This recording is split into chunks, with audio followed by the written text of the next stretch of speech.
మీరు ఎక్కువగా ఎవరితో సాంగత్యం చేస్తారో వాళ్ళ ప్రభావం మీ మీద పడుతుంది. ఎవరితో ఉంటే ఏంటిలే అని అనుకోకూడదు. ఎందుకంటే మంచివారితో, నిజాయితీ పరులతో, ఆరాధన పరులతో సాంగత్యం చేయాలి, సమయం ఎక్కువ గడపాలి. ఎందుకంటే ఒక బొగ్గు కర్మాగారంలో మీరు వెళ్ళి దేన్ని టచ్ చేయకుండా వచ్చినా సరే నలుపుని తీసుకొస్తారు.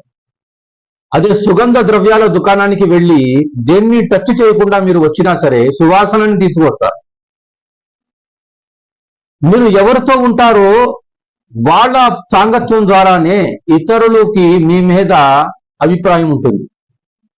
ఒక ఈగ కూరగాయల త్రాసు పళ్ళ మీద కూర్చుంటే పెద్ద తేడా ఏం కనబడుతుంది. అదే ఈగ బంగారం చూసే త్రాసు మీద కూర్చుందనుకోండి, ఆ ఈగ 10,000 రూపాయలు అయిపోతుంది. అందుగురించే మంచివారితో, నిజాయితీ పరులతో, ఆరాధన పరులతో సాంగత్యం చేయడానికి ప్రయత్నం చేయాలి.